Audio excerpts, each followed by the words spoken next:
there is a movement for gigantic financial system change. And that all came out of Bitcoin. Bitcoin was the driver behind all of this, and they all get it now. And the world is about to change beyond any of our comprehension, and it needed to, and we all knew that.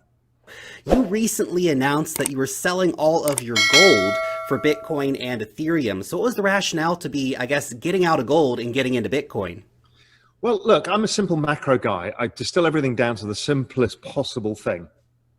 I look at the chart of Bitcoin versus every single asset, and it's breaking out versus every single asset. So what it suggested to me that Bitcoin is the single most dominant trade I've literally ever seen in my entire career. So if it's that, and I'm a macro guy, I'm not running a diversified portfolio, I'm not a pension fund, I'm a macro guy. When a bet looks so dominant and so large and so powerful, owning any other asset only dilutes that. And if I'm comfortable with that bet and I can structure it that I can take the risk that I want to take, then I want to put everything I can into it. And that I've never done before. I mean, I've had some big bets in the past. I had a big bet in bonds last year, it paid off. And I've had a few of these kind of bets, but nothing like this where I've gone, there is almost no point doing anything else, which frustrates people. They're like, Raoul, you're a macro guy. Talk to me about, the Russian stock market. I'm like, I don't care. Right? There's no point. This is so dominant.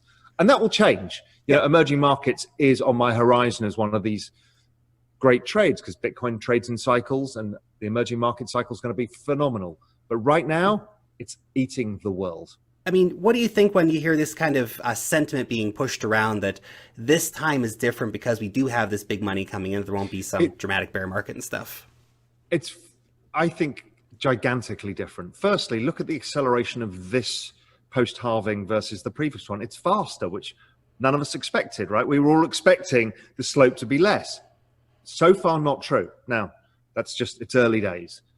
So that's interesting to me. Also, the structure of the market before was retail investors. Now, here we've got institutions. Some of them will buy and hold. But as you bring in hedge funds, you'll start bringing in new supply into the market because they trade it more. And they'll trade it in big size.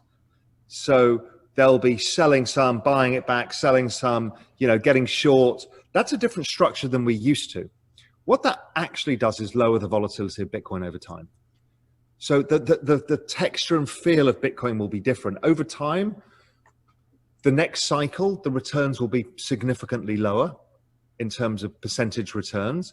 This one, I have a hunch that this will be bigger than anybody imagines. Everyone's like, well, plan B, he's got 250,000 or 280,000. Others have got various levels between 50 and 150. But if I just take the log chart and put regression lines on it, if it gets to 2 standard deviations overbought, which is roughly where it got to the last 2 peaks, that's $1 million. Now, is that's doable? Big. I don't know, but what I do know is when you're forcing an elephant into the bathtub, things are going to change, right? And that's what we're doing here. We've got no supply, and we've got this kind of industrial vacuum cleaner of Bitcoin coming in, which is the institutional space. But it will structurally change it. We will see weird things like quarter-end markups or markdowns. We will see rebalancing. We will see all of these things that we've not seen before because it's not been a feature of the retail investor. So the structure of the market is changing, but I have a feeling that this is going to be a little more shocking than people imagine. Wow, that's a big call, $1 million Bitcoin. And, it's obviously a number we've thrown around on the channel before. And it's crazy to actually think about it because I feel like a lot of investors, they struggle seeing this big picture kind of playing out, where if you go back a few years when Bitcoin was $1,000, nobody could have imagined it going to $20,000. But now here we are at, $20,000+, whatever it happens to be at right now. And the idea that we could see Bitcoin going to this crazy valuation, I mean, that's almost twice the market cap of gold if we get to $1 million. Well, where's gold at that point? Gold has probably gone up significantly too. Now, and again, the $1 million thing, that regression line, just means there is a probability. It's not really my forecast. I'm more comfortable saying, another 10x from here at, 250,000, that kind of makes sense. All I'm saying is the probability to me is not an undershooting, it's actually an overshooting. Interesting. Very, very interesting. Now, you've got this incredible window into the world of these big money investors, right? You're on a first name basis with some, really incredible big money investors. So what are these guys saying behind closed doors about Bitcoin? I know we've had some big announcements this year from Paul Tudor Jones and stuff, but what are they kind of saying, behind closed doors? What are they kind of thinking about Bitcoin right now? Well, the dirty secret is most of these guys held it in their own PA accounts. Because they can see it, right? They just weren't able to put it in their funds.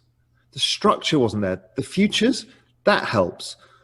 But some of them want to physically store it. They want a custody. They want it in their prime broking accounts, and it doesn't yet fit in. But that's changing. So they are all working on it. I'm also hearing incredible stories of these massive hedge fund platforms trying to buy every single independent crypto hedge fund to add it to their platforms.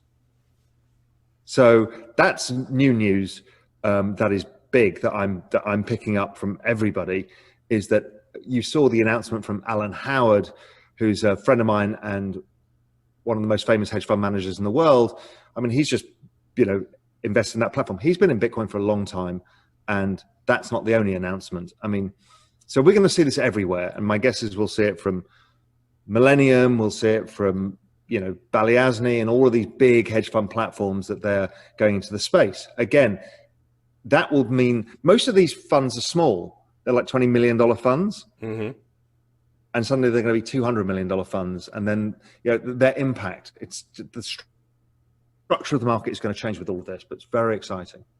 Absolutely very exciting. It's this tsunami of money is coming in, right? And it's the wall of money. I keep telling everybody, I've seen this before, and I keep pounding the table. I saw it with the commodity markets back in 1997, 6, where Goldman built the Goldman Sachs Commodity Index, and I was there at the time.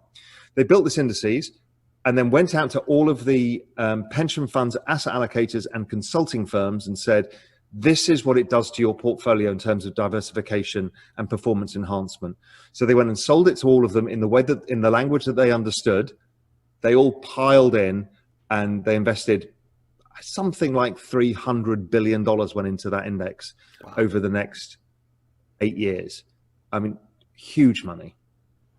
And the commodity prices just took off like a rocket ship.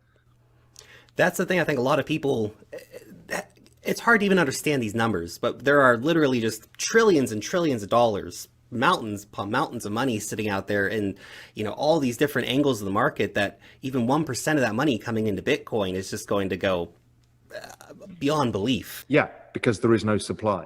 This is the fundamental issue here. There is no supply to deal with that kind of demand. So you get upside dislocation in price. And, you see it on days like yesterday and the day before, 10%, 2 days running. I mean, this is an asset. It's not a single stock. It's not a penny stock. This is a whole asset class. Asset classes don't do this. And that's the structure of Bitcoin that does it.